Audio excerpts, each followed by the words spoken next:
दुलाराय बर' फरायसा आफादनि गाहाय मावखुलि बड'फ हाउसआव बे समाव आंजों लोगोसे दङ जोंनि बोसोनगिरि खुंथा स्वर्गियारि, लोगो आफादगिरि खोरोमदाव औवारि, जोंनि गाहाय नेहाथारि हनेन्द्र बसुमतारी आरो जोंहा सोलोंथाइ नेहाथारि सोमावसार बसुमतारी।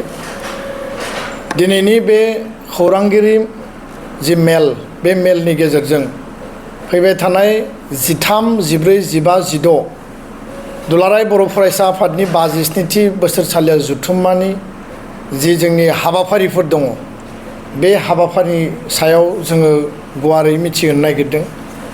दुलाराय बर' फरायसा आफादनि 57थि बोसोरसालिया जथुम्मायाव गासै 7,000नि बारा जोंनि थान्दै आरो नोजोरबारि डेलिगेट आरो अबजार्भार बिथांमोना बाहागो लागोन आरो बेयाव फ्राय 22 जिल्लानि बांसिन 220 आनसलिक आरो इउनिट कमिटि, जोंहा Bengal state committee, Delhi unit ABSU, Shillong unit, Bodoland university, Guwahati university, Dibrugarh आरो कटन इउनिभार्सिटिजों लोगोसे भारतनि, आसामनि आरो बड'लेण्डनि गोबां ओनसोलनिफ्राय थान्दै बिथांमोना बाहागो लाफैगोन। 13 अक्ट'आव जोङो हाबाफारि लादों जोंनि जि games and sports, literary competition, cultural competition, जोहोलाव सोमब्ला बसुमतारीनि मुङै भलिबल कम्पिटिशन, गायदे हेलेनानि मुङै काबाडि कम्पिटिशन, जोंहा माराथन कम्पिटिशन थागोन, थुनलाइयारि आयदानि बादायलायनाय, डिबेट कम्पिटिशन थागोन आरो दैख्रं खुंगुर बसुमतारीनि मुङै देंखोमु 1, 2, 3 मेथाइ खननायनि मोनसे बादायलायनाय आरो बे बादायलायनाय हाबाफारिया खुंफुंजागोन। मोनाबिलि 5 बाजियाव जोंनि मिरु मावफुं जथुम, जोंनि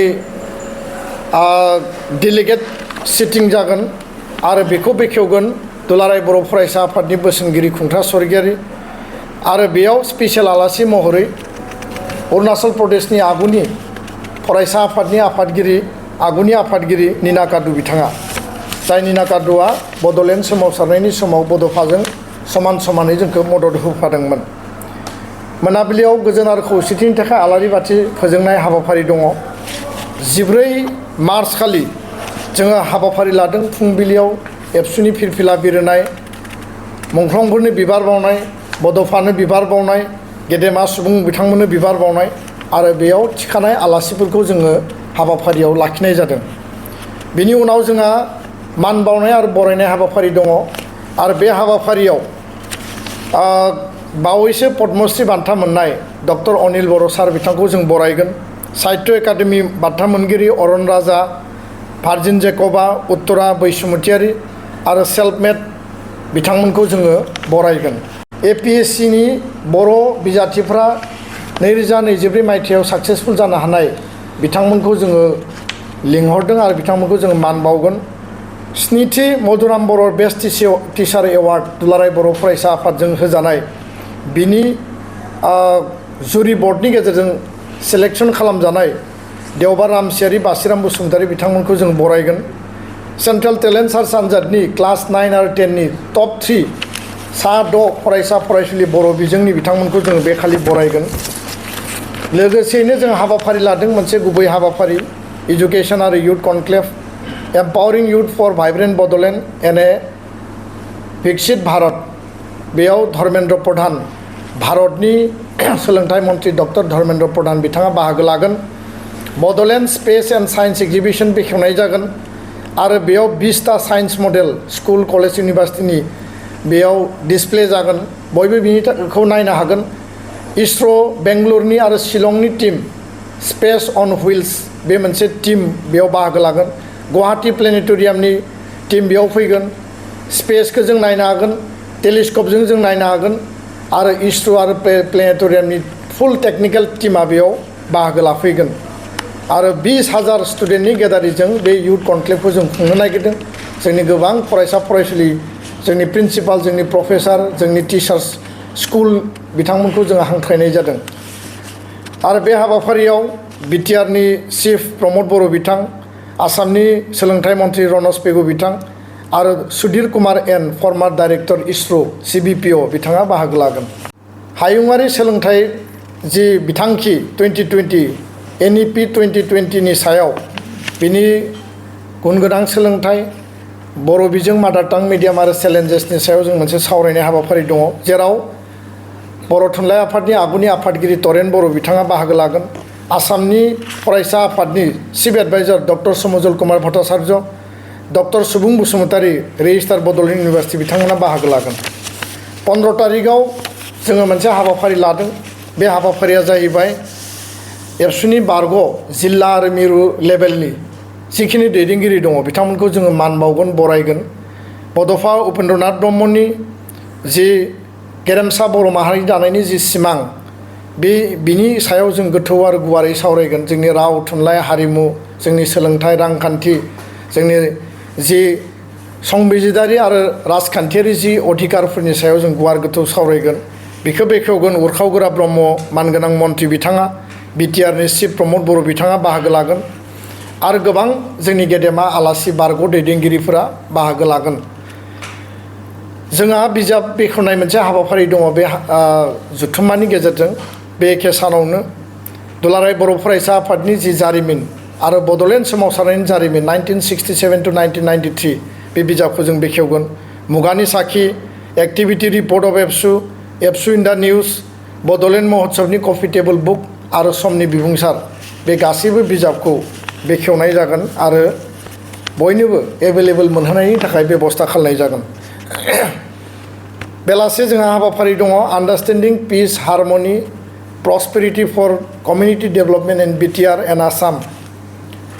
मानगोनां प्रफेसर रमेश बरदुवास, भाइस चेन्सेलर आरो इमिनेन्ट गान्धीयान बिथाङा बाहागो लागोन गोदान दिल्लीनिफ्राय फैनानै। आदित्य खाख्लारि, अल आसाम ट्राइबेल संघनि गाहाय नेहाथारि, अल आसाम फरायसा आफादनि आफादगिरि उत्पल शर्मा बिथांमोना बे हाबाफारियाव बाहागो लागोन आरो प्राय 50तानिबो बारा माहारियारि फरायसा आफाद आरो जातीय दल संगठननि दैदेनगिरिफ्रा बेयाव बाहागो लागोन। 16 तारिखआव जोंहा अपेन सेसन दङ आरो बे खालि गुबै हाबाफारि। बे अपेन सेसननि गाहाय आलासिया जागोन भारतनि मानगोनां नखर मन्त्रि अमित शाह बिथां आरो बिथाङा 12ता बाजियाव जोंनि बे जुथुमसालियाव जेराव जुथुम्मा खुंगोन बेयाव सफैगोन आरो प्राय 2 लाख जिखिनि बर' हारिनि रायजो राजा गेदेमा सुबुंमोन गासैखौबो बिथाङा एड्रेस खालामगोन। गुबुन गुबुन हारिनिबो जोंजों रायजो जाफानाय बिदा फंबाय बिथांमोनाबो बाहागो लागोन आरो 2 लाखनि बारा टारगेट लानानै बे गेदारिंखौ जों खालामनो नागिरदों। आरो बेयाव आसामनि गिबि मन्त्रि डक्टर हिमन्त बिश्व शर्मा, बिटिआरनि चिफ प्रमद बर' बिथां, मन्त्रि उरखावगोरा ब्रह्म बिथां, स्पिकार बिश्वजित दैमारि बिथां, बर' थुनलाइ आफादनि आफादगिरि डक्टर सुरत नार्जारि, एमपि रोनगोरा नार्जारि, एमपि दिलीप शइकिया, मन्त्रि अशोक सिंगाल, मन्त्रि अतुल बरा, एमपि जयन्त बसुमतारी, कार्बि आंलंनि काउन्सिलनि चिफ तुलिराम रंहां, मिनिस्वर बसुमतारी, बर' माहारियारि आफादनि दैदेनगिरि बिबानगिरि गेदेमा बिथां, जिखिनि जोंहा अन भेहिकेलफोर दङ बिनि गेजेरजों बे जुथुम्मासालियाव बाहागो लाफैनानै बर' हारिनि गिदिरथार जि मोनसे थांखि, जि ग्रेटनेस आरो भारतनि नखर मन्त्रि बिथांखौ जोङो गोजोन होनायनि गेजेरजों जोंनि आद्रा थाबावनाय सुक्तिनि जेंना जेंसि सुस्रांनाय, बर' हारिनि आद्रा जिखिनि जोंहा सिमां आरो एजेन्डा दङ, माहारिबादनि जि जोंनि जि इउनिटि आरो जोंनि जि गोजोननि जि मोनसे नेरसोन बेखौ बयबो जाहाथे ज' फैनानै दिन्थिफैयो, बाहागो लाफैयो। बिनि थाखायनो दुलाराय बर' फरायसा आफादनि जानानै गासै मिरुनि जिल्लानि दख'रानि जानानै आरो बे टीमनि जानानै आं बयबो बर' आइ आफा रायजो राजाखौ खर' गंग्लायै खुलुमदों आरो आनान गसाइनि अननायाव, रायजो राजानि आशीर्बाद आरो अननायाव बे हाबाफारिया, बे जुथुम्माया खोब मोजाङैनो जाफुंसारगोन आरो खोब डिसिप्लिननि गेजेरजों जाफुंसारगोन। बेखिनिखौनो जोङो इसोरनियाव आर'ज गाबदों आरो मिजिंथिदों। गोजोन्थों, थेंक इउ। धेकियाजुलि बाथासिपुर हालामनि रायजो राजाफोरनि थाखाय गोनांथार फोसावथाय। धेकियाजुलि बाथासिपुर हालामनि आबै सेन्टार साखाथियाव थानाय बर' बिजोंनि फरायसालि दानसोरां एकाडेमियाव 2025-2026 बोसोरनि थाखाय गोदानै फरायसाफोरनि मुं थिसननाया सोलिगासिनो दङ।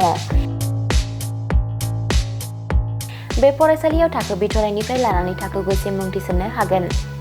2020 मायथाइयाव गायसनजानाय बे दानसोरां एकाडेमियाव नोंथांमोनहा नांगौ रोखोमनि फोरोंथायनि खाबुफोरखौ मोननो हागोन, जेरै फराफारि फोरोंनायनि अनगायैबो कम्पिउटार सोलोंनाय, गेलेनाय, आलादा थाखो फोरोंनाय जेरै इंराजि आरो हिन्दी आयदानि सायावबो जर'खायै फोरोंथाय होनाय जायो।